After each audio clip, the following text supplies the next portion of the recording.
The thunder cracked across the prairie as Forrest Ryder pulled his hat down tighter against the punishing rain. His weathered face set in stone as he counted the seconds until he could return to the 4 small souls waiting for him at home.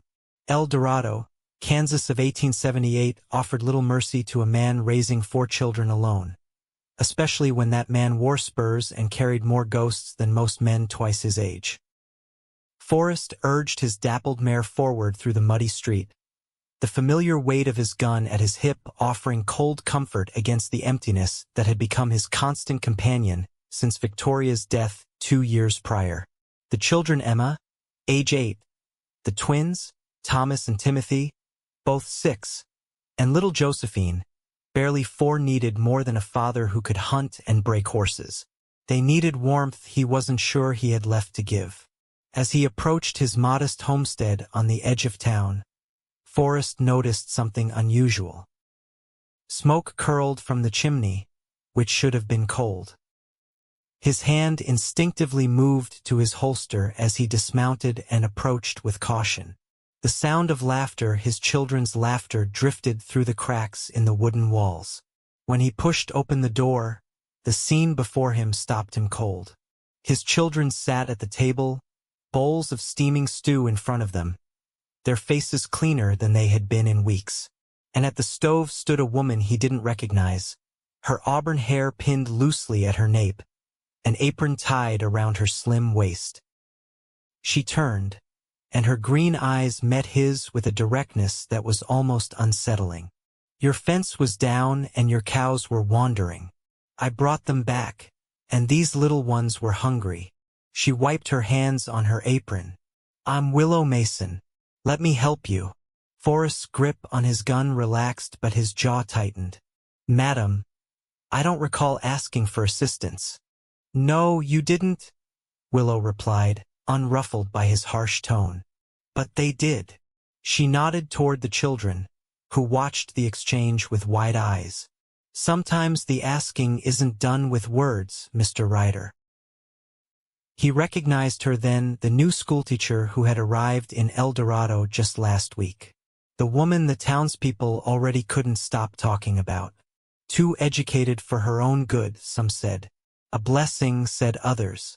To Forrest, she was an intrusion. "We appreciate the meal," he said stiffly, hanging his dripping hat on the peg by the door. "But we manage fine on our own." "Papa," Emma, his eldest, protested. "Miss Mason made real bread, and she's teaching me to read better." Forrest looked at his daughter, noticing for the first time the book open beside her bowl. Something tightened in his chest, guilt, perhaps, at the eagerness in her eyes. "It's no trouble," Willow said softly. "I was passing by and decided to invite yourself into a stranger's home?" Forrest interrupted, harsher than he intended. The room fell silent save for the crackle of the fire and the drumming of rain on the roof. Even the twins, never ones to hold their tongues, were quiet. "Papa, don't be mean," little Josephine said, her voice small but clear. "Miss Mason fixed my doll too." Forrest noticed the rag doll clutched in his youngest's arms, its stuffing no longer spilling from a tear in its side.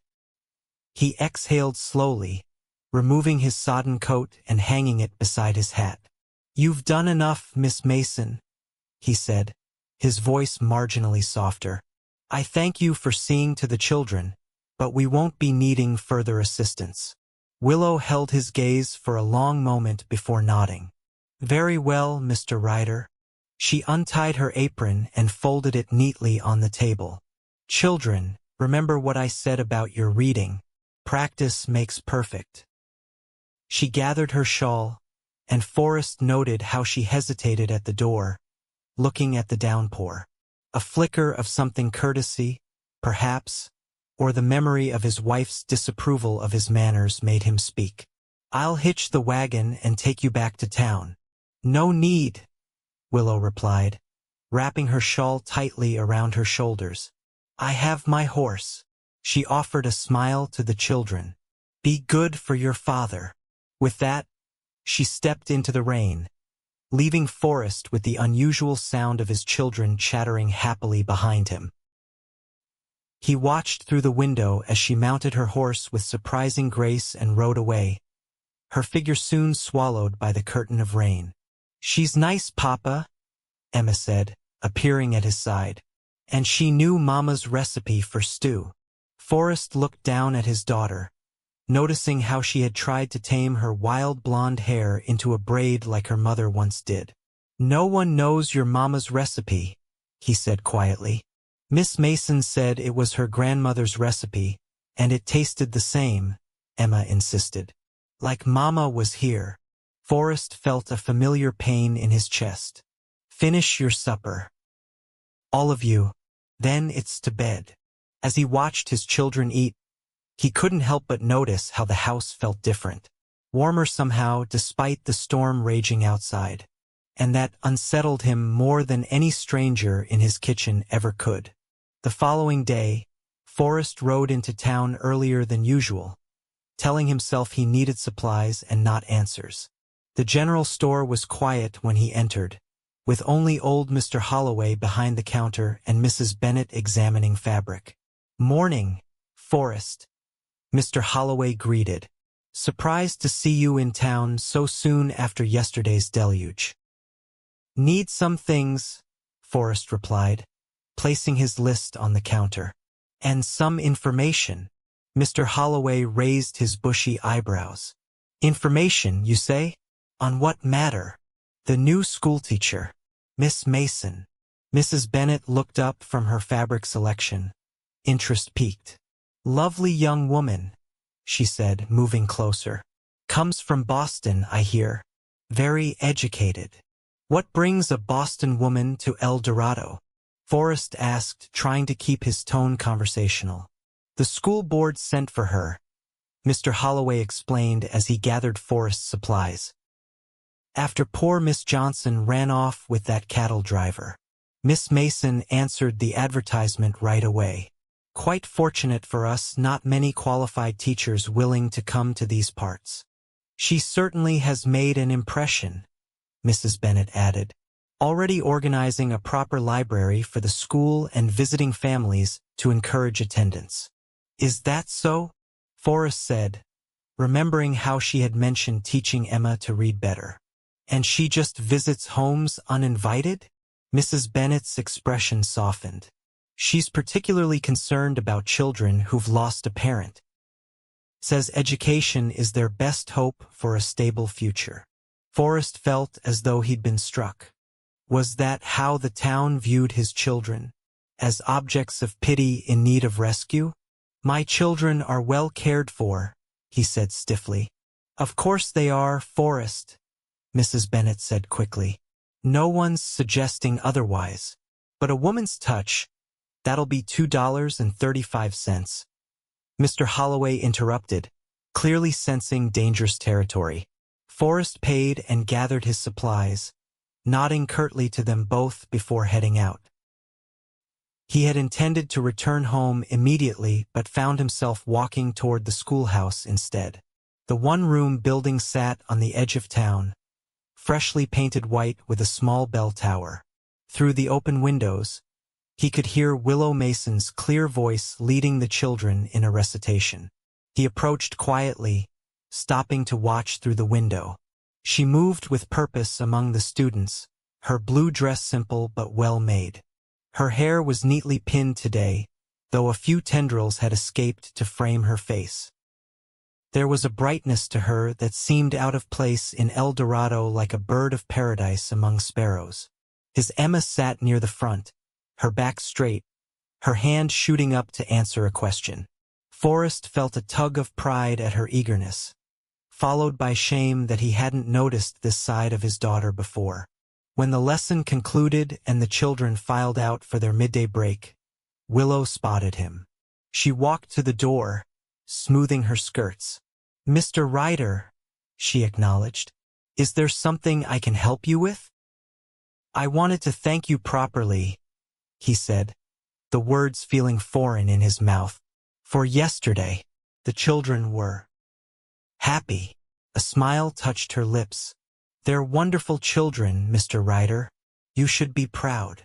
I am. He shifted uncomfortably. Miss Mason, I don't take kindly to charity or to strangers involving themselves in my family's affairs. Her smile faded. I assure you it wasn't charity. Sometimes neighbors help neighbors, that's all there is to it. We're not neighbors. You live in town. In a community this size, Mr. Ryder, everyone is a neighbor. She stepped closer, lowering her voice. Your Emma has a bright mind. She could go far with the right education. And the twins, they have a talent for mathematics that should be encouraged. And Josephine? He found himself asking. She misses her mother terribly, Willow said gently. But she's resilient, like all your children. Forrest stared at her, unsettled by how much she had observed in such a short time. You've been teaching for all of 1 week, Miss Mason. I've been working with children for years, Mr. Ryder.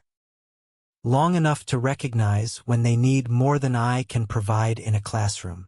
She hesitated. I apologize if I overstepped. It won't happen again. Forrest looked past her to where Emma was watching them anxiously from the schoolyard. My daughter seems to have taken a liking to you. The feeling is mutual, Willow replied. She reminds me of myself at that age, curious about everything.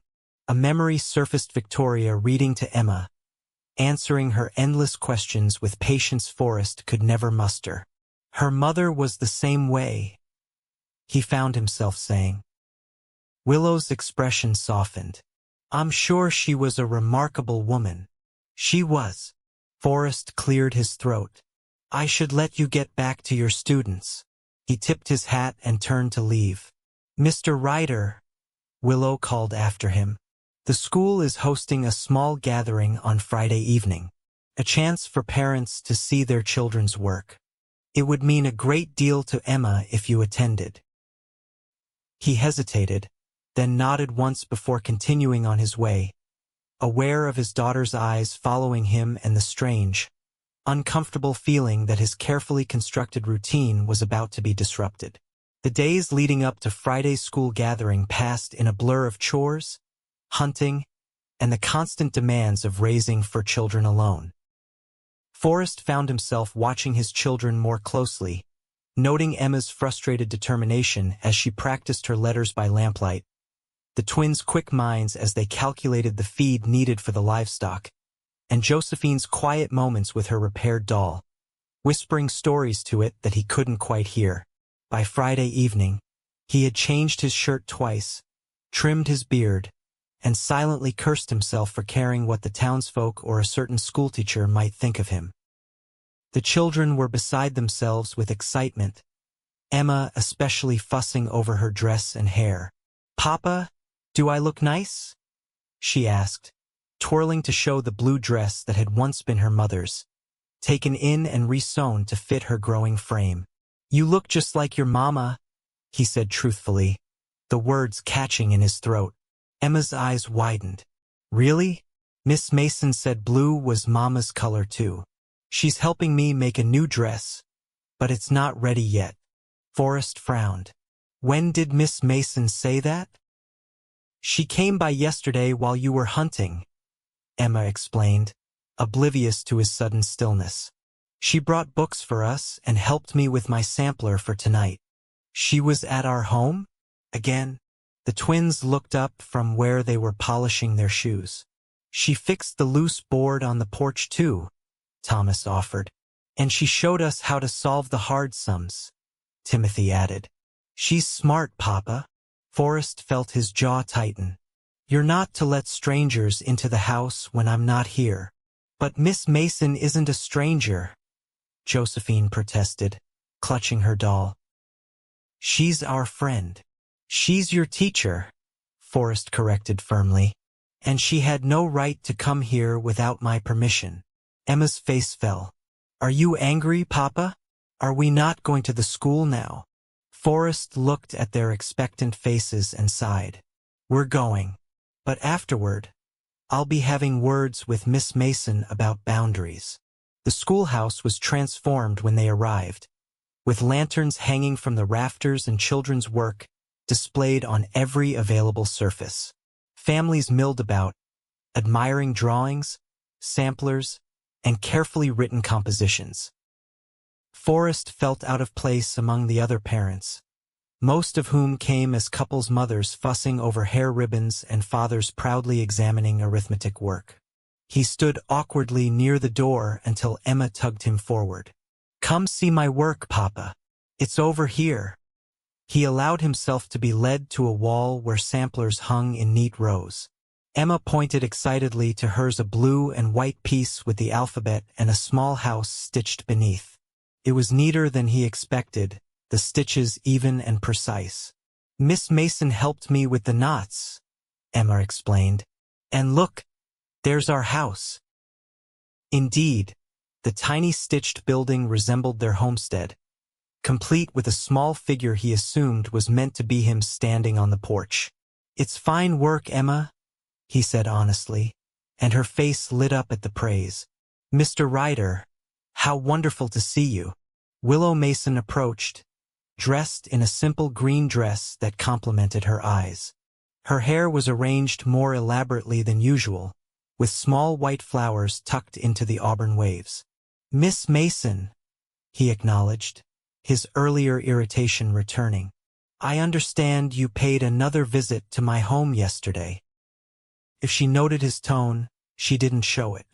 "Yes, I brought some books I thought the children might enjoy.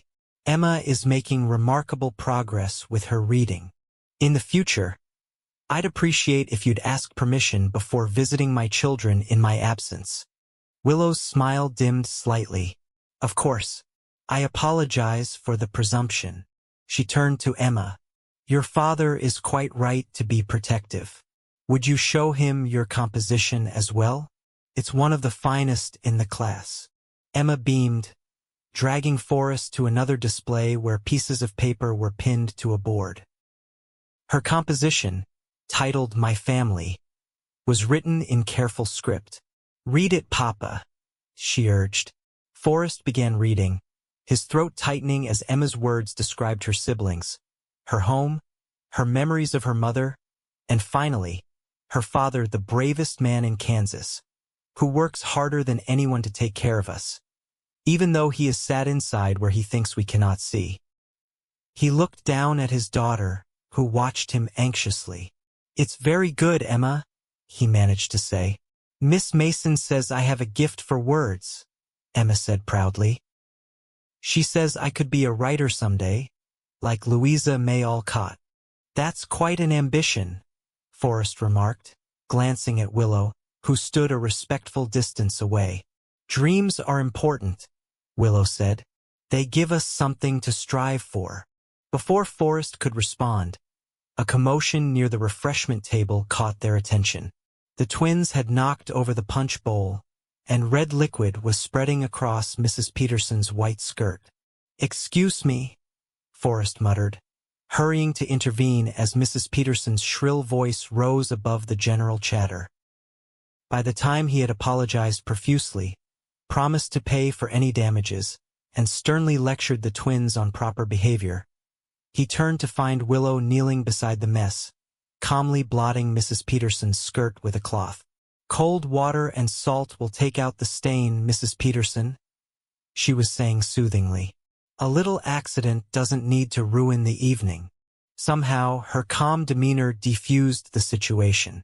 Mrs. Peterson's outrage subsided, and the twins were sent to fetch fresh water from the pump outside under the supervision of an older student. "You handled that well," Forrest said reluctantly as they watched the twins trudge out, shoulders slumped in remorse. "They're good boys," Willow replied. "Just high-spirited. Like their father, I imagine." Forrest raised an eyebrow. "And what makes you think I was high-spirited as a boy?" A smile played at her lips. "Just a hunch, Mr. Ryder. You don't strike me as a man who ever did things by halves." Despite himself, he felt a chuckle rise in his throat. "My pa might agree with you there." The evening continued more pleasantly than Forrest had anticipated. He found himself engaged in conversation with other fathers about cattle prices and the upcoming harvest, while keeping an eye on his children as they proudly showed off their schoolwork. He noticed how Willow moved through the room, making each parent feel their child was exceptional, spending time with the shy children as well as the outgoing ones. There was an earnestness to her that seemed genuine, not the condescending charity he had initially suspected. As the gathering drew to a close, Forrest collected his tired children, with Josephine fast asleep on his shoulder and the twins dragging their feet. "Thank you for coming, Mr. Ryder," Willow said as she walked them to the door. It meant everything to Emma. Forrest nodded, adjusting Josephine's weight in his arms. "Miss Mason, about yesterday's visit, I understand your concerns," she interrupted gently, "and I respect them. I won't come to your home uninvited again." He studied her face in the lamplight, noting the sincerity in her eyes. "I appreciate that, but perhaps—" He hesitated, the words unfamiliar. Perhaps the children would benefit from some additional instruction. "If you were amenable to arranged visits." Her expression brightened. "I would be happy to help in any way I can. Sunday afternoons might be suitable," he suggested, feeling strangely formal. "After church services." "Sunday afternoons it is," she agreed. As they rode home under the stars, Emma leaned against Forrest's side in the wagon, fighting sleep. "I like Miss Mason, Papa," she murmured. "She makes learning feel like an adventure, like Mama did." Forrest tightened his arm around her shoulders. "Your Mama would be proud of you, Emma. Of all of you. Do you think Mama would like Miss Mason?" she asked drowsily. The question caught him off guard. Victoria had been quick to see the good in others, to welcome strangers, to offer help. Everything Forrest struggled with since her death. "I think she would," he admitted softly, but Emma was already asleep. Sunday arrived with clear skies and a gentle breeze that carried the promise of autumn. Forrest found himself uncharacteristically concerned with the state of the house as he instructed the children to tidy their belongings and swept the main room himself. "Papa, why are you cleaning?" Thomas asked, watching his father with curiosity. "You never clean on Sundays." "Miss Mason is coming," Timothy answered before Forrest could. "Papa wants to impress her." "I don't want to impress anyone," Forrest corrected gruffly. "Just showing basic respect for a guest." The twins exchanged knowing glances that made them seem far older than their 6 years. Forrest chose to ignore it, focusing instead on making sure the house was presentable. They attended church services as usual, and Forrest noticed how many townspeople greeted Willow warmly.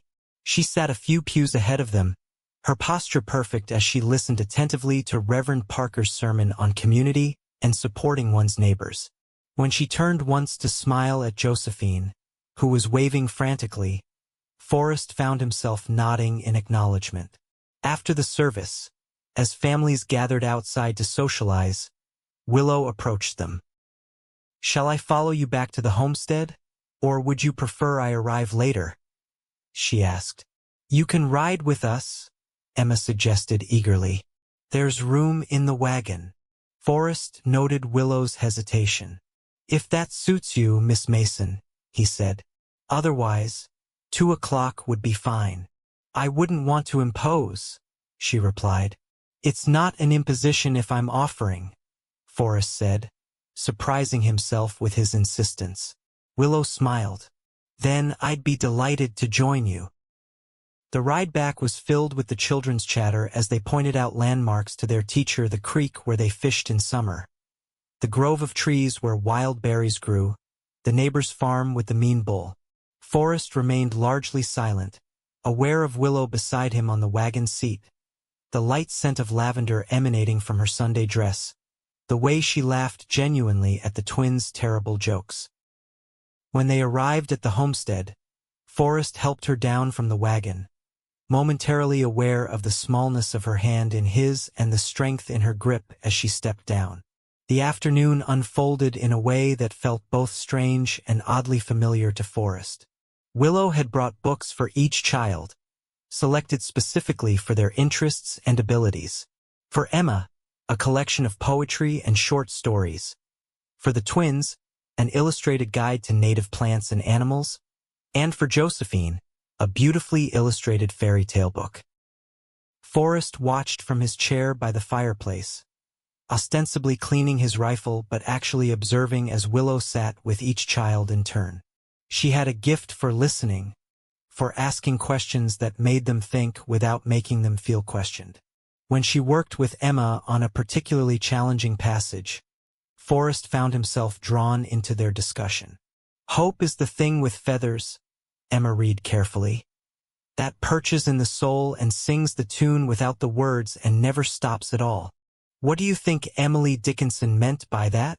Willow asked. Emma frowned in concentration. "That hope is like a bird?" "In a way," Willow nodded. "But why would hope be like a bird, do you think?" Forrest found himself speaking before he realized it. "Because birds are free. They can go places we can't." Both Emma and Willow turned to look at him in surprise. "That's very insightful, Mr. Ryder," Willow said with genuine admiration.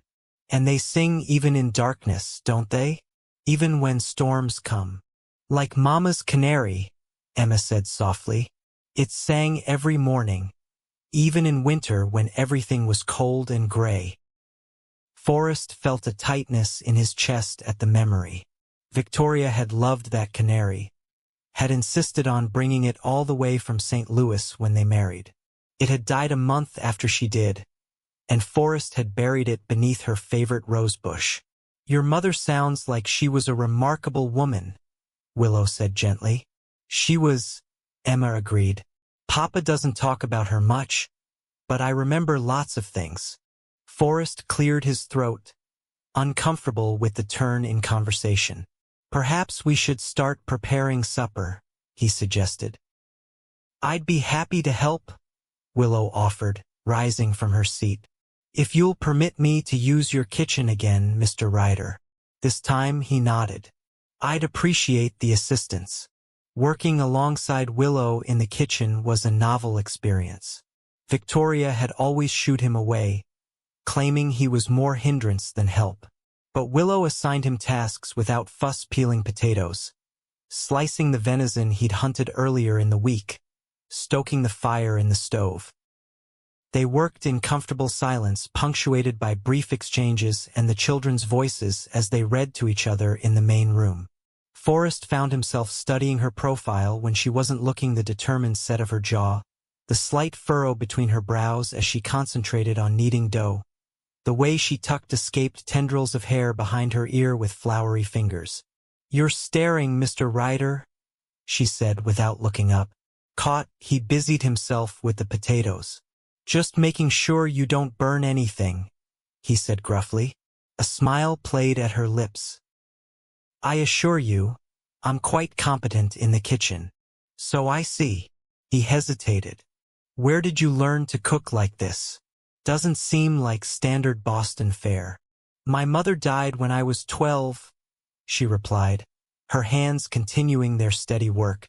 "I had to learn quickly, with 4 younger siblings and a father who worked long hours at the docks." The similarity to his own situation wasn't lost on Forrest. "That's a heavy burden for a young girl." She shrugged slightly. "We do what we must for family." She glanced at him.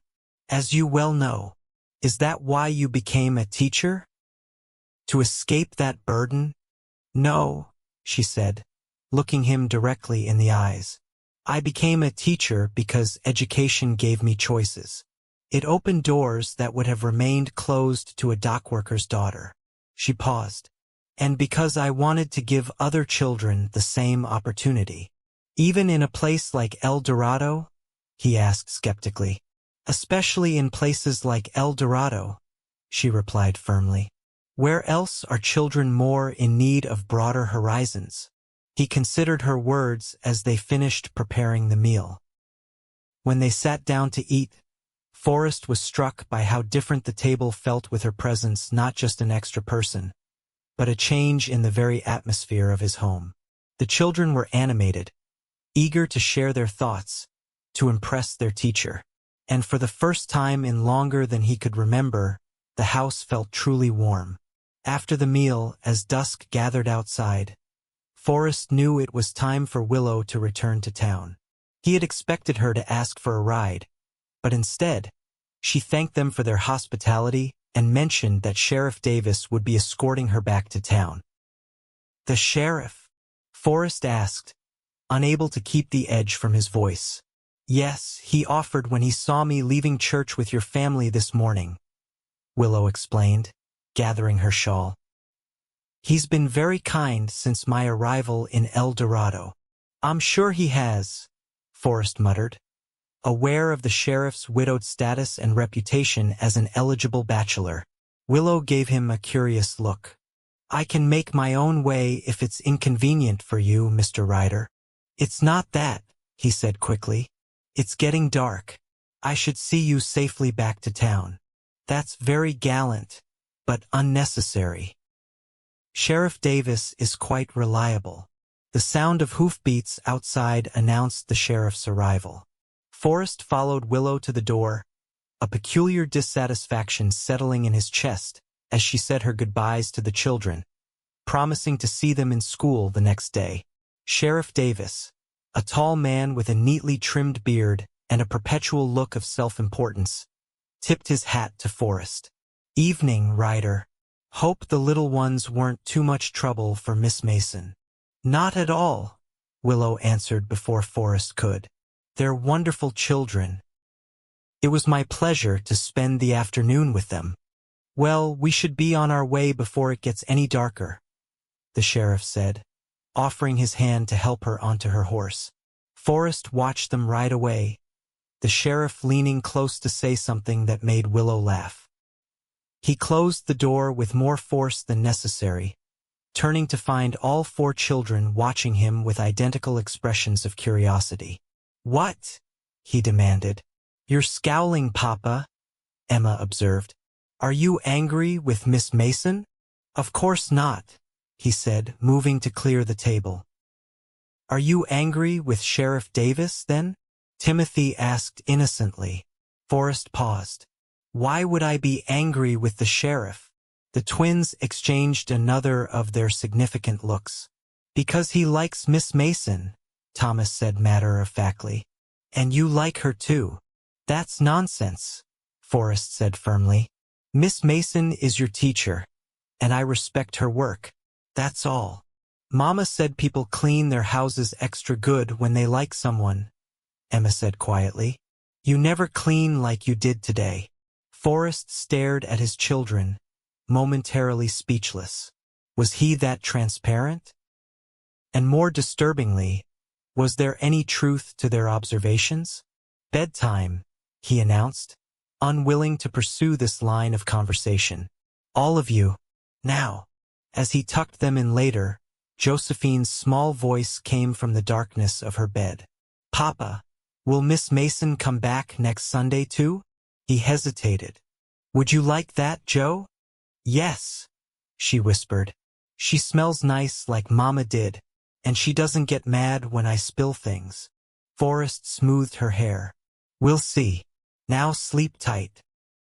Later, alone in the main room with only the dying fire for company, Forrest confronted the uncomfortable truth that his children had identified.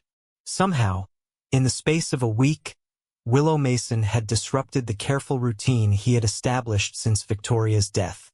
She had made his children smile, had brought warmth back into their home, had challenged him to see beyond his grief. And perhaps most unsettling of all, she had awakened feelings he had thought were buried alongside his wife. The following weeks settled into a new routine. Willow came each Sunday afternoon, bringing books and teaching materials. Sometimes she stayed for supper. Other times she left earlier. Always, Sheriff Davis appeared to escort her back to town. And always, Forrest found himself fighting an irrational dislike for the man. October arrived with a chill in the air and the promise of winter not far behind. Forrest found himself venturing into town more frequently, ostensibly for supplies but invariably passing by the schoolhouse. Sometimes he would pause to watch Willow teaching, her passion evident even from a distance. On one such occasion, he arrived as the children were being dismissed for the day. Emma spotted him and ran over, her face alight with excitement. "Papa, you're early. Did you come to see my new sampler?" "Of course," he said, allowing her to drag him into the schoolhouse. Willow looked up from her desk, surprise evident in her expression. "Mr. Ryder, this is unexpected." "I was in town," he explained lamely. "Emma wanted to show me her work." He examined the sampler Emma proudly displayed, praising her improved stitches and the intricate pattern she had attempted. As Emma chatted with a friend nearby, Forrest found himself lingering at Willow's desk. "She's making remarkable progress," Willow told him. "All your children are." "Thanks to you," he acknowledged. "They look forward to Sundays more than Christmas now." A pleased flush colored her cheeks. "I enjoy our Sundays as well, Mr. Ryder." He cleared his throat. "Forrest," he said. "You might as well call me Forrest. Seems strange to keep up formalities when you're practically part of the household." Her smile widened. "Forrest, then. And I'm Willow." "Willow?" he repeated, liking the feel of her name. "I was wondering if you might join us for supper tomorrow evening. It's Emma's birthday, and she's been hinting rather strongly that she'd like you there." "I'd be honored," Willow replied. "Should I bring anything?" "Just yourself," he said, then added awkwardly. "And I can see you home afterward. No need to trouble the sheriff." "That's very kind," she said, her eyes twinkling with what might have been amusement. "I'll look forward to it." The next evening, Forrest found himself pacing the main room, checking the roast in the oven for the third time, and adjusting his clean shirt while the children watched with poorly concealed smirks. "Papa, you're acting strange," Thomas observed. "Am I?" Forrest muttered, running a hand through his freshly washed hair. "Yes," Timothy confirmed. "Like when Mr. Anderson came to buy that stallion and you wanted him to pay extra." "I'm not trying to sell anything," Forrest protested, then caught Emma's knowing smile. "What?" "Nothing, Papa," she said innocently. "You look very handsome today." Before he could respond, a knock at the door announced Willow's arrival. She stood on the porch holding a small wrapped package, dressed in a deep blue dress he hadn't seen before, her hair falling in soft waves around her shoulders. "Happy birthday, Emma," she said, presenting the package. "I hope you like it." Emma unwrapped it eagerly to reveal a leather-bound journal with her name embossed on the cover. "It's beautiful," she gasped. "Thank you, Miss Mason." "Willow," she corrected gently, looking at Forrest. "Your father has given me permission to be less formal." The evening passed pleasantly, with a special meal and a cake Forrest had secretly purchased from the bakery in town. After the dishes were cleared, Willow produced a harmonica from her pocket. "Do any of you play?" she asked. When they shook their heads, she smiled. "Then allow me to provide some music for the birthday celebration." To Forrest's surprise, she began to play a lively tune that had the children clapping along. Before long, the twins were attempting to dance, pulling their sisters into an impromptu reel around the table. "Papa, you dance too," Josephine insisted, tugging at his hand. "I don't dance, Joe," he protested. "Yes, you do," Emma contradicted. "You used to dance with Mama all the time. Remember?" The memory hit him with unexpected force. Victoria laughing as he twirled her around this very room, her skirts swirling, her eyes bright with love. "I remember," he said softly. Willow paused her playing, watching him with understanding in her eyes. "Perhaps another tune," she suggested. but Josephine was persistent. "Please, Papa, just one dance." Forrest looked at his youngest daughter's hopeful face, then at Willow. "Only if Miss Mason Willow joins us." Willow set aside her harmonica. "I'm afraid we have no music now." "We can sing," Emma suggested. "I remember the songs Mama used to sing." And so they did, with Emma leading them in a simple folk tune, while Forrest awkwardly took Willow's hand and placed his other at her waist. They moved stiffly at first, both overly conscious of the children's watchful eyes. "Relax," Willow murmured. "I won't break." Gradually, the tension eased from his shoulders as they settled into the rhythm of the music. Willow was light on her feet, following his lead with grace that belied her educational background. "Where did a Boston schoolteacher learn to dance like this?" he asked quietly. "The same place she learned to cook and play harmonica," she replied with a smile. "Life has a way of teaching us what we need to know." As the song ended, Forrest became aware that he was still holding her, their faces closer than propriety might allow. He stepped back, clearing his throat. "It's getting late," he said. "Children, time for bed." After the usual protests and delay tactics, the children were finally settled. Forrest returned to find Willow standing by the fireplace, examining the single photograph that sat on the mantel Victoria on their wedding day, her smile radiant, her hand resting on his arm. "She was beautiful," Willow said softly. "Yes," Forrest agreed, moving to stand beside her.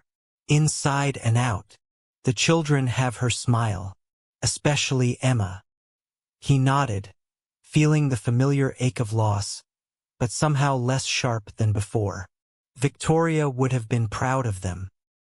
She always wanted them to be educated, to have opportunities we didn't have.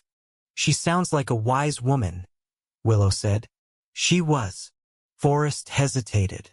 "I wasn't always the husband she deserved. Too stubborn, too focused on the ranch. I thought we had more time." Willow turned to face him. "Time is precious, but so is what we do with the time we have." Her words hung in the air between them, loaded with meaning beyond their surface. Forrest was acutely aware of her presence, the gentle rise and fall of her breath, the way the firelight caught in her hair, the compassion in her eyes.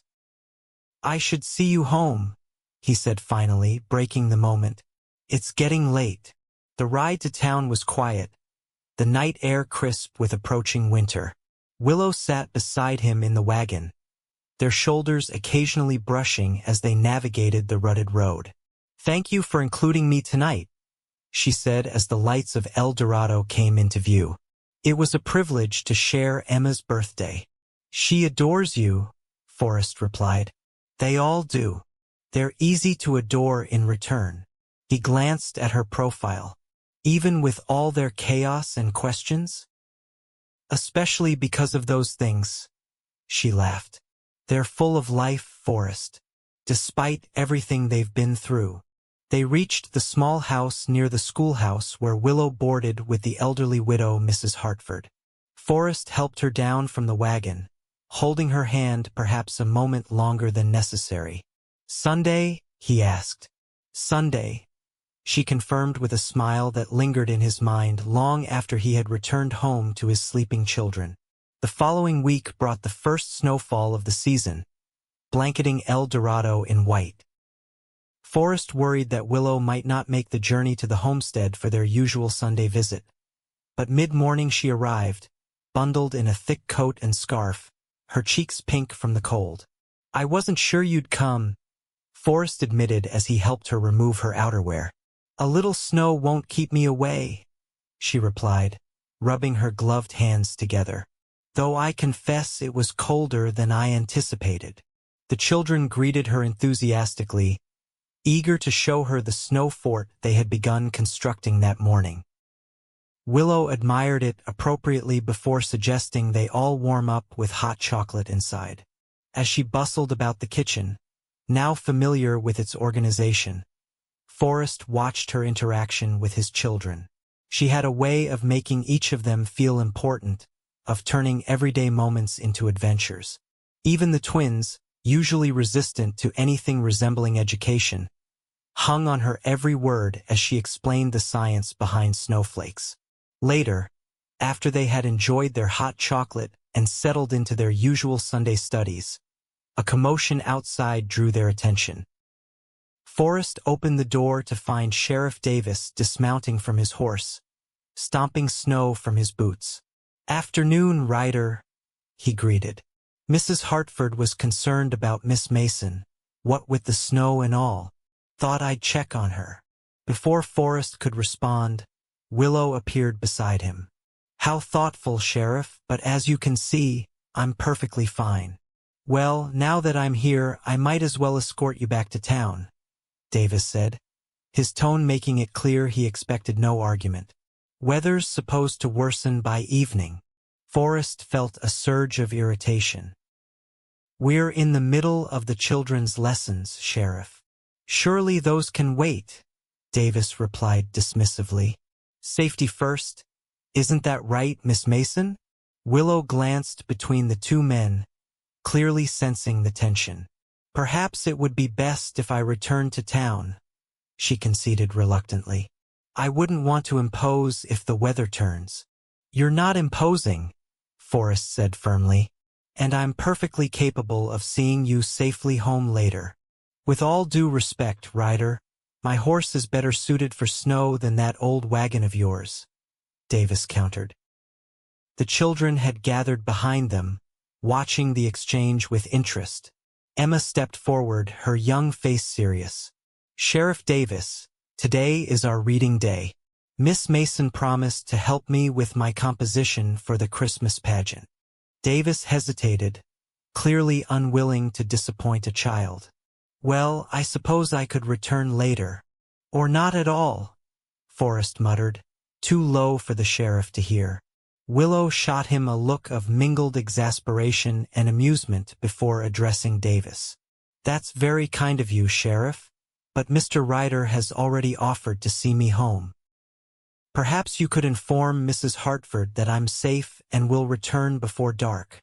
Outnumbered, the sheriff reluctantly agreed, tipping his hat to Willow before remounting his horse and riding away. Forrest closed the door with a feeling of satisfaction that he knew was entirely inappropriate. "Was that necessary?" Willow asked quietly as the children returned to their books. "What? That display of—" She gestured vaguely. "Whatever that was between you and the sheriff." Forrest had the grace to look slightly abashed. "He interrupted our Sunday." A smile tugged at the corners of her mouth. "Our Sunday, the children's lessons," he corrected hastily. "He has no right to barge in here making demands." "He was being considerate," Willow pointed out, "and he is the sheriff." "He's interested in more than your safety," Forrest said bluntly. "And that concerns you because—" The direct question caught him off guard.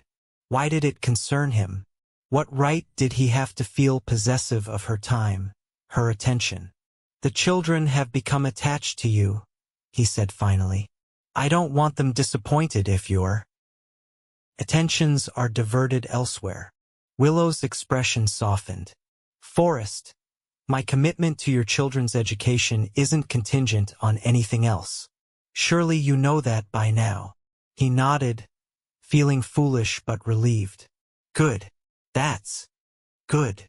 The remainder of the day passed pleasantly, with Willow staying for an early supper before Forrest harnessed the horses to the wagon for the journey into town. The snow had indeed continued to fall, and by the time they set out, the landscape was transformed into a glittering white expanse. Willow sat close beside him on the wagon seat, sharing the warm blanket he had brought. Their breath formed clouds in the cold air as the horses plodded steadily through the deepening snow. "It's beautiful," Willow said, gazing at the pristine fields stretching away from the road. "Cold, though," Forrest replied, noticing her slight shiver despite the blanket. Without thinking, He put his arm around her shoulders, drawing her closer to share warmth. She tensed momentarily, then relaxed against his side. "Better?" he asked. "Yes," she replied softly. "Thank you." They rode in companionable silence for a while, the only sounds the creaking of the wagon and the muffled thud of the horses' hooves in the snow. "May I ask you something?" Willow said eventually. "Of course. Why did you stay in El Dorado after your wife passed? It must hold painful memories." Forrest considered the question, watching the snow swirl in the gathering dusk. "It was home," he said simply. "Victoria loved it here, loved the land, and the children needed stability after losing their mother. Running away wouldn't have changed anything." "That takes courage," she observed. "Staying, I mean, not courage," he corrected. "Necessity, and maybe stubbornness. The Ryders have never been ones to abandon what's theirs." "Is that why you've kept everyone at arm's length? To protect what's yours?" The question struck closer to home than he was comfortable with. "Perhaps," he admitted, "until you came along and refused to respect the boundary." He felt rather than saw her smile. "I've never been very good at respecting arbitrary boundaries." "So I've noticed," he said dryly. They were approaching town now, the lights of El Dorado glowing warmly through the falling snow. Forrest found himself slowing the horses, reluctant for the journey to end. "Will you come for Christmas?" he asked suddenly. "The children would love it, and he broke off, unsure how to finish the sentence. "And you?" she prompted gently. He took a deep breath. "I would appreciate your company as well." Her face, half hidden in the shadows, turned toward him. "I would be honored," she said, "but only if you're certain." "I am," he replied, and was surprised to discover it was true. When they reached Mrs. Hartford's house, Forrest helped Willow down from the wagon, their hands clasped firmly against the slippery ground. At the door, she paused. "Thank you for the ride, and for the invitation," she said. "I'll see you at the school tomorrow?" He nodded. "The twins have that arithmetic test they've been studying for." She smiled. "They'll do fine. You've been helping them?" "Every night," he confirmed, "though I'm not sure I understand half of what you're teaching them." "You understand more than you think," she said softly, and for a moment, he wondered if she was still talking about arithmetic. Before he could respond, the door opened to reveal Mrs. Hartford, her wrinkled face curious. "Miss Mason, we were beginning to worry.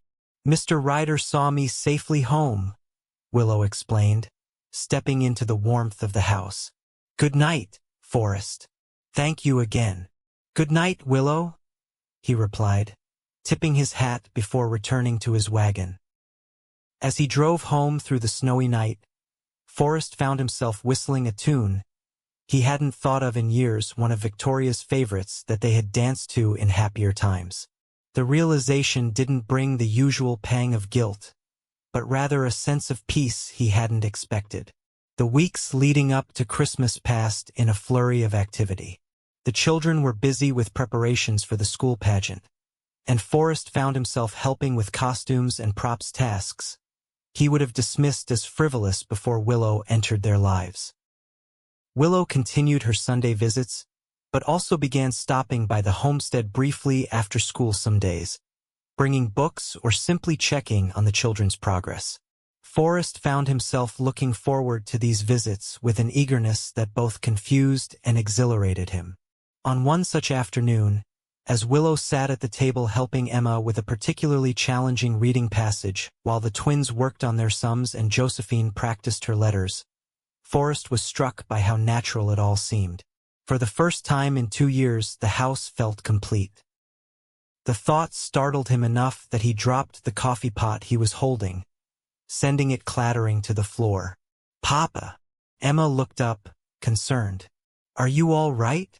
"Fine," he muttered, bending to clean up the mess. "Just clumsy today." Willow was beside him instantly, helping to mop up the spilled coffee. "Careful, it's hot," she cautioned, her fingers brushing his as they both reached for the same cloth. The simple contact sent a jolt through him that had nothing to do with the temperature of the coffee. He pulled back abruptly, earning a puzzled look from Willow. "I should check on the livestock before dark," he said, grabbing his coat and hat. "The children will see you home." He escaped to the barn, grateful for the solitude as he leaned against the rough wooden wall and tried to make sense of his conflicting emotions. Guilt, certainly the persistent feeling that any happiness without Victoria was somehow a betrayal. But there was something else too. Something warmer and more insistent that grew stronger every time Willow smiled or spoke his name. "Forrest." Her voice from the barn door startled him. "The children are worried. You left rather suddenly." He straightened, running a hand through his hair. "Just needed some air." She approached cautiously, as if giving him space to retreat if he wished. "I can leave if my presence is causing you discomfort." "No," he said quickly. "It's not that.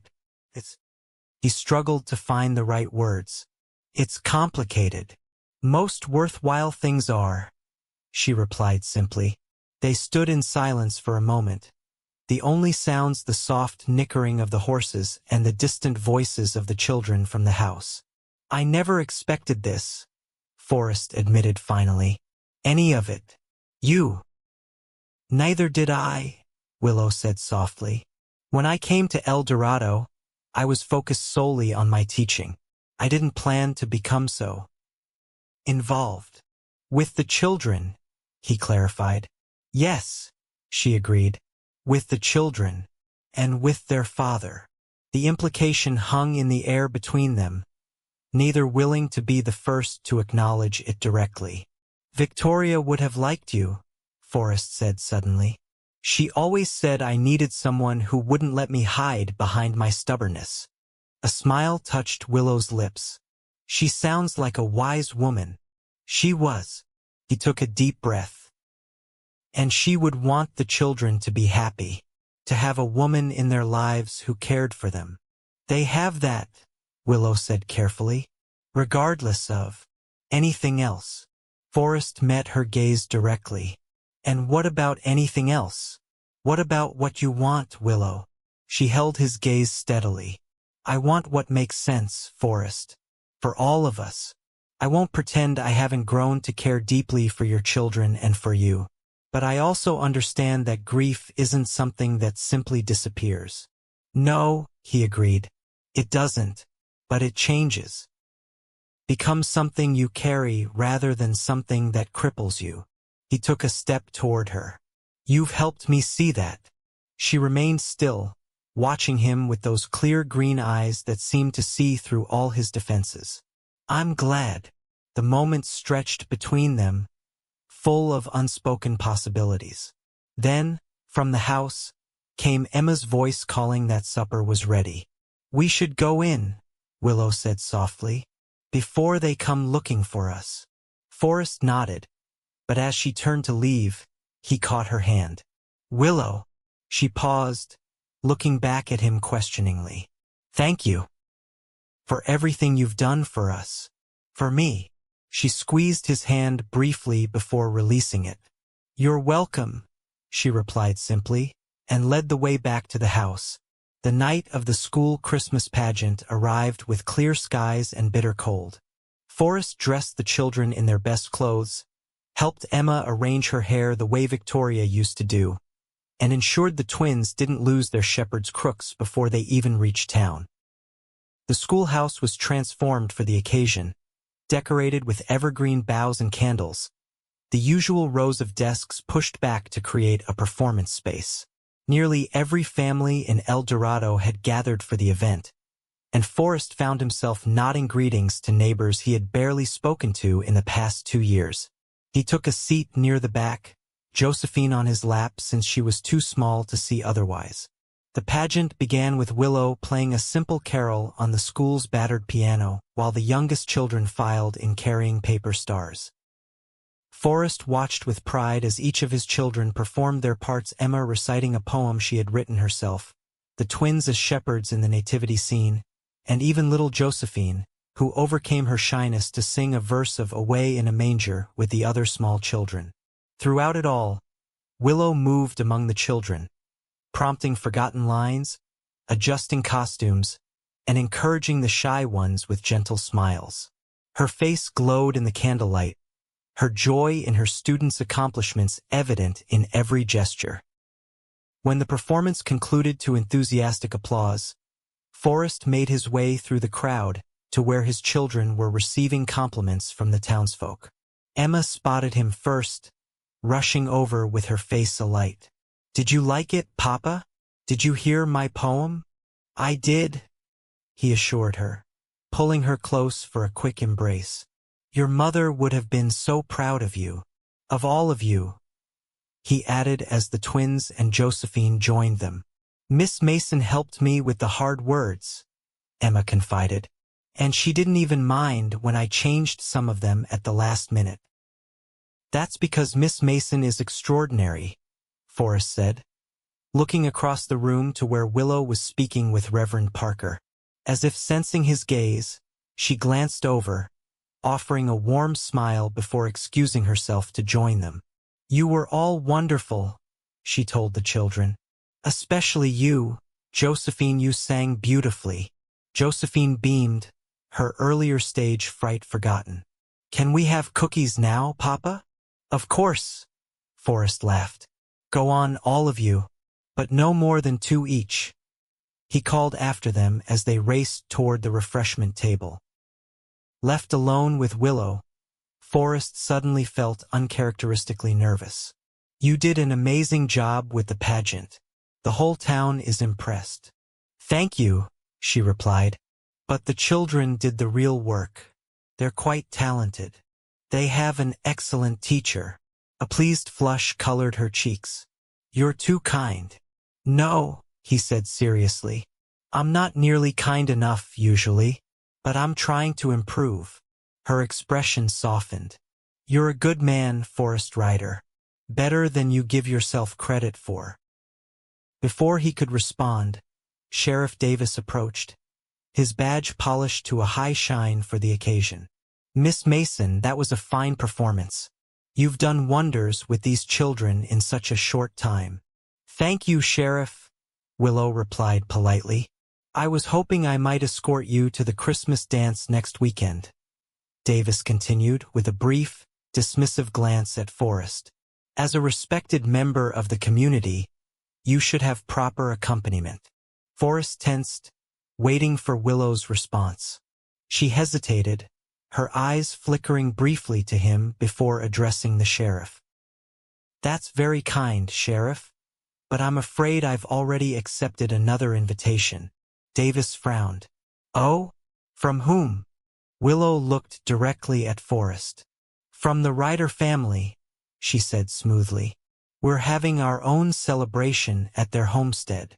Forrest, catching her cue, nodded.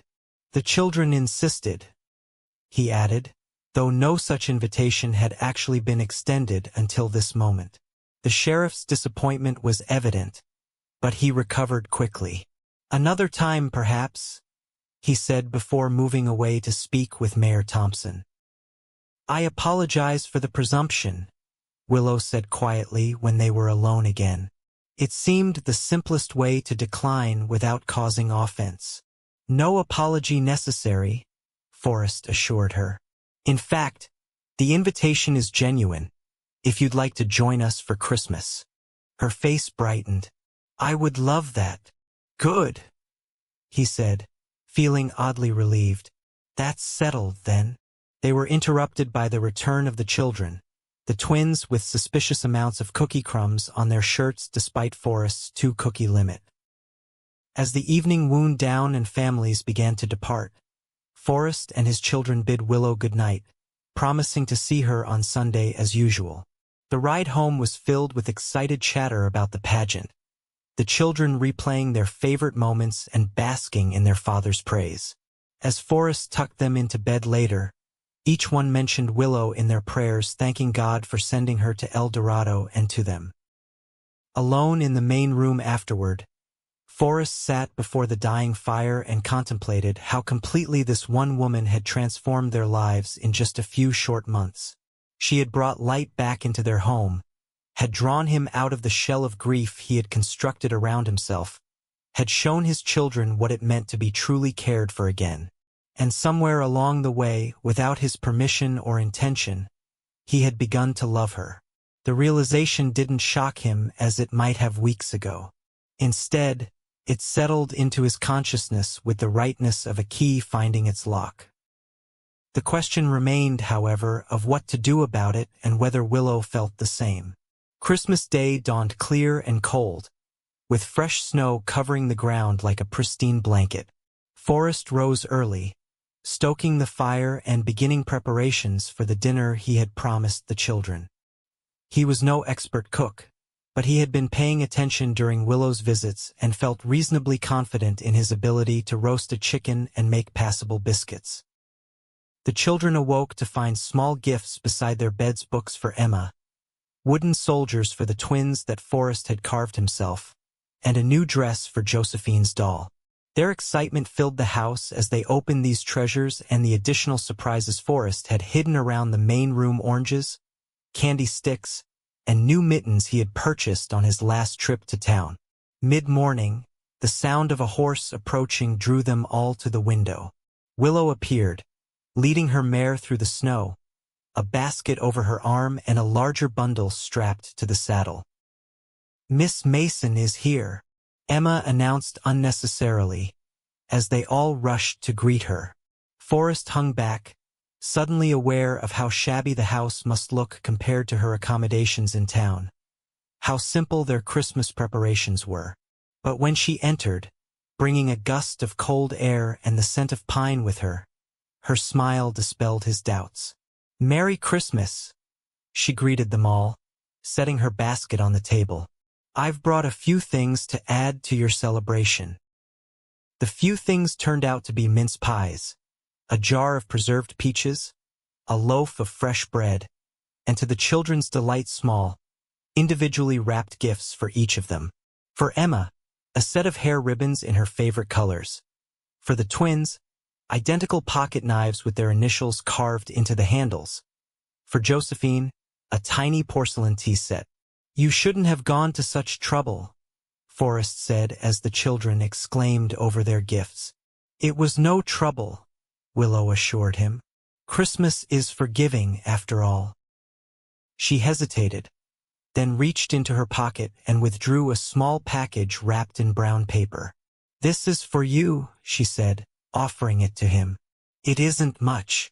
Forrest unwrapped it carefully to reveal a leather-bound notebook similar to Emma's, but plainer, more masculine in design. Inside, the first page bore an inscription in Willow's neat handwriting. "For your thoughts and dreams. May they both multiply in the coming year. Yours, Willow." "Thank you," he said, touched by the thoughtfulness of the gift. "I didn't get you anything." "You invited me into your home, into your family's Christmas," she replied softly. "That's gift enough." The day unfolded in a haze of warmth and laughter. They ate the dinner Forrest had prepared, supplemented by Willow's contributions, played games by the fire, and sang carols that Willow accompanied on her harmonica. As dusk fell, they gathered around the small pine tree the twins had insisted on bringing inside and decorated with strings of popcorn and paper stars. "This has been the best Christmas since Mama died," Emma declared, leaning against Willow's side as they sat on the floor near the fire. "I'm glad," Willow said, putting an arm around the girl's shoulders. "It's been the best Christmas I can remember, too." Forrest, watching them from his chair, was struck again by how naturally Willow fit into their lives, how completely the children had accepted her, how much brighter the house seemed with her in it.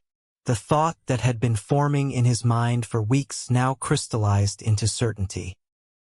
Later, after the children had finally succumbed to sleep, their excitement exhausted, Forrest and Willow sat alone by the fire, cups of coffee in hand, enjoying the peaceful silence. "Thank you for today," Forrest said at last. "You made it special for them." "We made it special together," she corrected gently. "You've come a long way since that rainy day I first walked in here." Forrest Ryder. He smiled at the memory. "You mean when you invaded my home and fed my children without permission?" "Exactly," she laughed softly. "You were quite intimidating, you know. Standing there dripping rain, looking as if you might shoot me on the spot." "I considered it," he admitted with a chuckle. "For about half a second, until I saw how clean the children's faces were. They were wonderful children even then, just a bit untended. Like their father," Forrest said ruefully. Willow's expression grew serious. "You were doing the best you could in impossible circumstances. Raising 4 children alone is not a task for the faint of heart." "No," he agreed, "but it's easier now." He met her gaze directly. "Because of you." She looked down at her cup, a faint color rising in her cheeks. "I've only done what any teacher would do."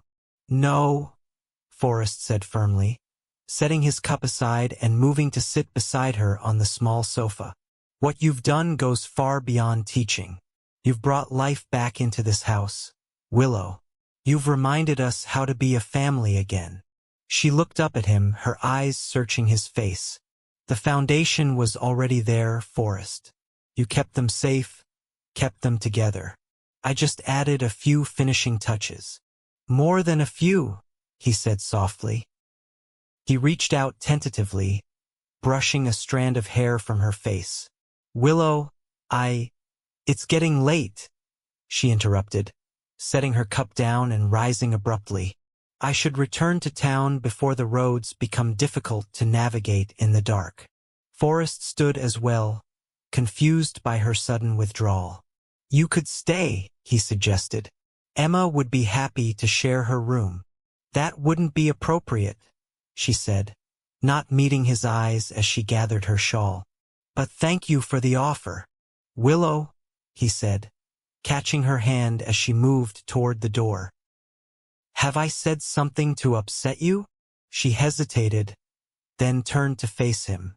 "No, Forrest, you haven't upset me, but I think perhaps we're approaching a crossroads, and I'm not sure either of us is ready for the decision that lies ahead." "What decision is that?" he asked, though he suspected he knew the answer. "Whether I remain merely your children's teacher and occasional visitor, or whether I become." She trailed off, leaving the rest unspoken. "Something more," he finished for her. She nodded, her eyes meeting his with a directness that was one of the first things he had noticed about her. "Yes, and that's not a decision to be made lightly, especially for a man with 4 children who depend on him." "The children adore you," Forrest pointed out. "Yes, but children's affections can be fickle, and their needs constant. And there's your own heart to consider, Forrest. Are you truly ready to open it again? To risk the pain of loss?" The question struck at the core of his hesitation. Was he ready? Could he take that risk again? "I don't know," he admitted honestly. "But I do know that since you walked into our lives, everything has changed. The children are happier. The house feels like a home again. And he paused, gathering his courage. "I find myself thinking about possibilities I thought were closed to me forever." Willow's expression softened. "Those are beautiful words, Forrest, but words need time to mature into certainty. I won't be a replacement or a convenience. If there's to be something between us, it must be because we choose each other freely and completely." "I understand," he said, releasing her hand reluctantly.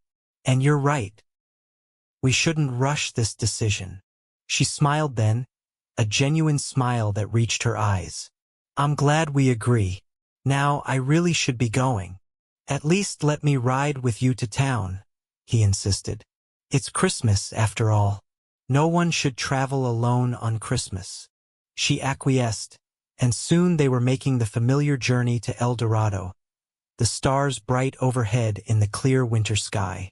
They rode mostly in comfortable silence, each lost in their own thoughts about the conversation they had just shared and its implications for their future. At Mrs. Hartford's house, Forrest helped Willow down from her horse and walked her to the door. There, she paused, looking up at him with an expression he couldn't quite decipher. "Merry Christmas, Forrest," she said softly. "Merry Christmas, Willow," he replied. She hesitated for a moment, then rose on tiptoe and pressed a gentle kiss to his cheek before quickly disappearing inside, leaving Forrest standing in the snow, his hand raised to the spot where her lips had touched his skin. The weeks following Christmas brought some of the harshest weather El Dorado had seen in years. Heavy snow and bitter cold made travel difficult, and for several Sundays in a row, Forrest deemed it too dangerous for Willow to attempt the journey to the homestead. The children's disappointment was palpable, and Forrest found himself missing her presence more than he cared to admit. He threw himself into work around the ranch, repairing equipment in preparation for spring, teaching the twins more about caring for the livestock, and spending evenings reading with Emma and Josephine. When February arrived with a brief thaw, Forrest decided it was safe enough to take the children into town for church services. Their excitement at the prospect of seeing Willow again was almost comical, and he spent more time than usual ensuring they were presentable, their faces scrubbed and clothes as neat as possible. Willow's face lit up when she spotted them entering the church, and she made her way over immediately after the service concluded. "I've missed you all terribly," she told the children, who clustered around her like eager puppies. "How have you been managing with all this snow?" As the children chattered about their winter adventures, Forrest stood slightly apart, content to watch the reunion. Willow glanced up at him over Josephine's head, her smile warming in a way that made his heart beat faster. "And you, Mr. Ryder?" she asked.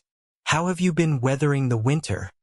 "Well enough," he replied, returning her smile, "though the house has been quieter without your visits. Perhaps I could come today?" she suggested. "If you think the roads are passable enough." "They're better than they've been," he confirmed, "and we'd be glad of the company." The agreement was made, and after a quick visit to Mrs. Hartford to collect some books and supplies, Willow joined them for the ride back to the homestead. The children's spirits were high despite the cold, and even Forrest found himself laughing at the twins' exaggerated tales of their winter exploits. The day passed too quickly, filled with reading, arithmetic lessons for the twins, and a game of checkers that Willow taught Josephine. As the light began to fade, Forrest reluctantly prepared the wagon for the return journey. "Must you go back tonight?" Emma asked Willow, her disappointment evident. "It's been so long since you visited." "I'm afraid I must," Willow replied gently. "I have school to teach tomorrow, and you four need your rest." "But when will you come again?" Josephine pressed. "Tomorrow, whenever the weather and your father permit," Willow said, glancing at Forrest. "But it may be a while yet if the snow continues." The children's faces fell, and Forrest felt a pang of sympathy for their disappointment, one he shared, though he was better at concealing it. "Perhaps," he said slowly, an idea forming, "there's another solution." All eyes turned to him, curious. "The Matthews place, just outside town," he continued. "Old Jim's been trying to sell it since he moved to live with his daughter in Missouri. It's small but solid, and much closer than this homestead." The children looked confused, but understanding dawned in Willow's eyes. "Are you suggesting we move, Papa?" Emma asked, clearly bewildered. "I'm suggesting we consider it," Forrest clarified, "for practical reasons. It would mean you could attend school regardless of weather, and the ranch would still be close enough to manage. And Miss Mason could visit more easily," Thomas exclaimed, grasping the implications. "That too," Forrest agreed, his eyes on Willow's face, trying to gauge her reaction. She seemed thoughtful, neither encouraging nor discouraging the idea. "It's a significant change to consider," she said carefully. "One that shouldn't be decided hastily." "Of course," Forrest agreed. "Just something to think about." But the seed had been planted, and over the next few weeks, as winter slowly loosened its grip on El Dorado, the idea took root and grew. Forrest rode into town to inspect the Matthews place, finding it in better condition than he'd expected. It was indeed small compared to their current home, but with some work it could be made comfortable for 5. The children, initially resistant to the idea of leaving the only home they'd known, gradually warmed to the concept as Forrest emphasized the advantageous proximity to school, to town amenities, and, most persuasively, to Miss Mason. By mid-March, when the first hints of spring appeared and the roads became consistently passable again, Forrest had made his decision. He invited Willow to Sunday dinner and, after the children were in bed, shared his plans. "I've made an offer on the Matthews place," he told her as they sat by the fire. "Jim accepted this morning." Willow's eyes widened. "You're really going through with it? Moving to town?" "Not exactly town," he corrected. "The edge of town. Close enough for convenience, far enough for some privacy." "It's a big change," she observed. "Yes," he agreed. "But a necessary one, I think. The children need more than this isolated existence I've given them. They need community, education, opportunities." He hesitated. "And they need you." Willow looked down at her hands. "Forrest, I'm flattered, but if you're making this decision because of me—" "Not because of you," he interrupted. "But not entirely separate from you either." He moved to sit beside her on the sofa.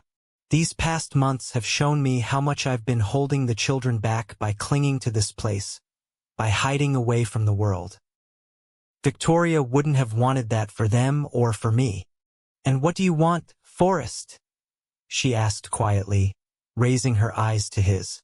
"I want my children to be happy," he said. "I want them to have the education and opportunities their mother dreamed of for them."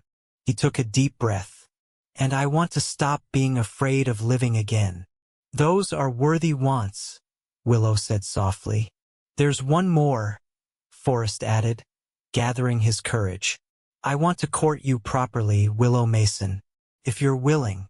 A flush of color rose in her cheeks, but her gaze remained steady. "Are you certain? This isn't just gratitude or convenience talking." "I'm certain," he said firmly. "What I feel for you has nothing to do with gratitude, though I owe you that as well. And it's certainly not convenient falling in love with a Boston-educated schoolteacher who challenges everything I thought I knew about myself." "Love?" she echoed, her voice barely above a whisper. "Yes," he confirmed. "Love. Not the same as what I felt for Victoria, it couldn't be, but real and true nonetheless." Tears gathered in her eyes, but her smile was radiant. "I love you too, Forrest Ryder. Your strength, your devotion to your children, your willingness to change and grow. I've loved you since that day you defended Emma's composition at the school gathering." "That long?" he asked, surprised. "You hid it well." "I had to," she replied. "You weren't ready then, and I needed to be sure that what I felt wasn't just admiration for a man doing his best in difficult circumstances." "And now?" he asked, taking her hand in his. "Now I'm sure," she said simply. "I love you, and I love your children as if they were my own." Forrest's heart swelled at her words.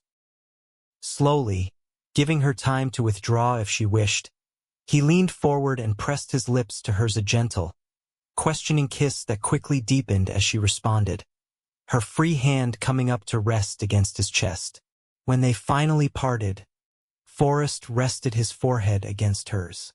"I never thought I'd find this again," he murmured. "Never thought I'd want to. Life has a way of surprising you as Willow replied, her breath warm against his face. When we least expect it. So, Miss Mason, he said, drawing back slightly to see her face, will you allow me to court you? Properly, with the children's blessing and the town's knowledge. I will, she answered without hesitation. Though I warn you, Sheriff Davis will be disappointed. Forrest laughed softly. He'll survive. And if he doesn't, that's not our concern. They sealed the agreement with another kiss. This one longer and filled with the promise of a future neither had imagined when Willow first walked into the Ryder homestead and offered her help. The following weeks were a whirlwind of activity as Forrest prepared to move his family to their new home. The children, initially apprehensive about the change, grew increasingly excited as they helped pack their belongings and visited the Matthews place to plan where their things would go. Word spread quickly through El Dorado that Forrest Ryder was moving to town and courting the schoolteacher. Most reactions were positive. The townspeople had observed the transformation in both Forrest and his children over the past months and approved of the match.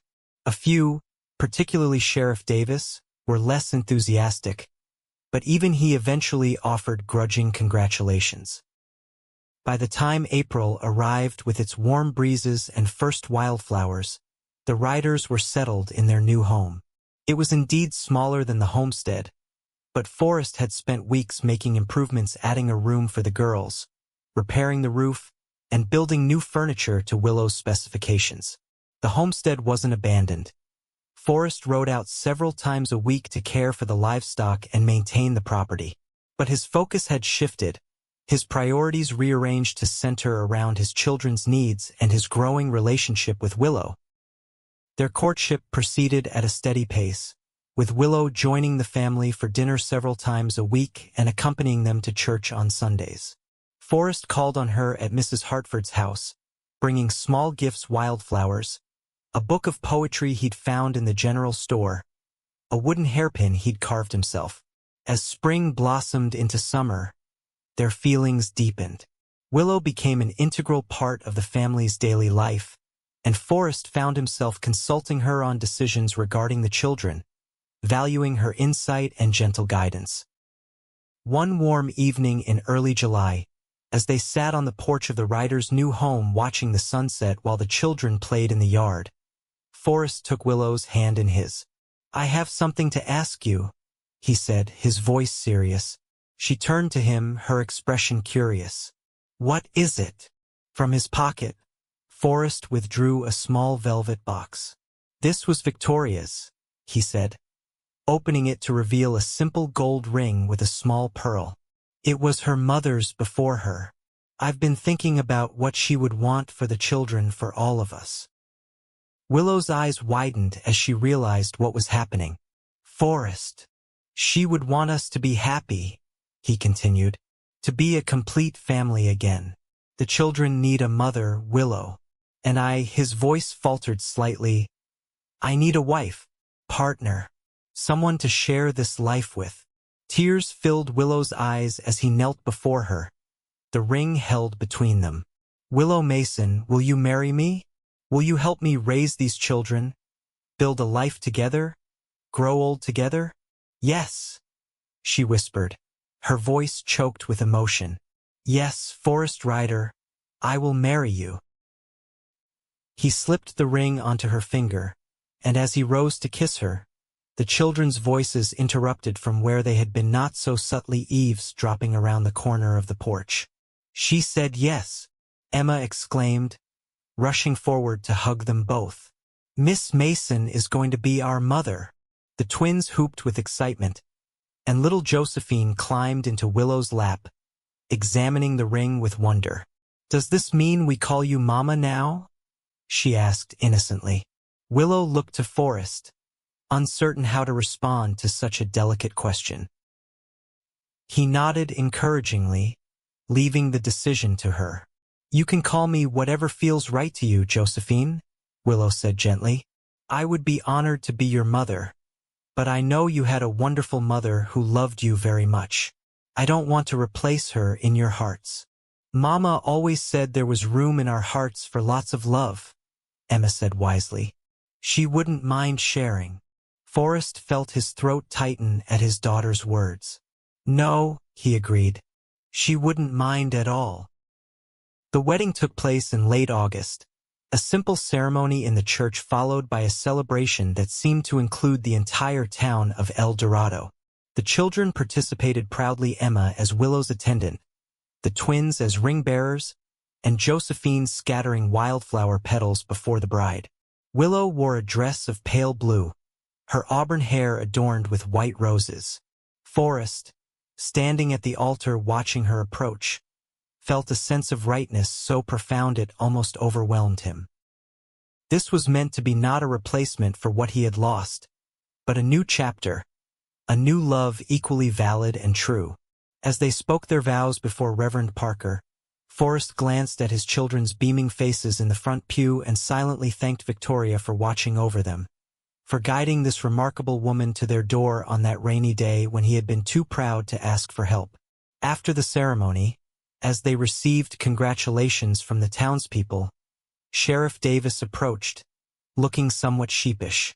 "Congratulations, Ryder," he said, offering his hand. "You're a lucky man." "I know it," Forrest replied, shaking the sheriff's hand without resentment. "Any man would be a fool not to recognize Willow's worth." "And you, Mrs. Ryder," Davis continued, turning to Willow, "I hope you'll continue teaching. The school would be lost without you." "Of course," Willow assured him, "though perhaps not immediately. We've decided to take a short trip first." This was news to the townspeople, who looked at the couple with interest. "The children and I are accompanying Willow to Boston," Forrest explained, "to meet her family and show the children a bit of the world beyond Kansas." "And then?" Mrs. Bennett asked curiously. "Then we come home," Willow said simply, her hand finding Forrest's. "To El Dorado, where we belong." The journey to Boston was an adventure none of the Ryder children would ever forget. They traveled by train, their eyes wide at the changing landscape outside the windows, their excitement growing as they approached the bustling city Willow had once called home. Her family welcomed them warmly. Her father, now retired from dock work, her brother Michael, who had followed in their father's footsteps, her sisters, Sarah, and Rebecca, all married with children of their own.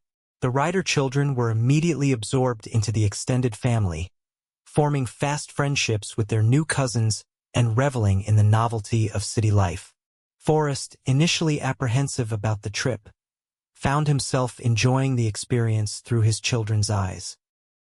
He watched with pride as Emma explored the public library with reverence, as the twins investigated the harbor with boundless curiosity, as Josephine charmed Willow's elderly aunts with her sweet nature, and he watched Willow, glowing with happiness as she shared her past with her new family, bridging the gap between her former life and her future.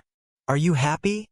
he asked her one evening as they stood on her father's small balcony, the lights of Boston spread before them.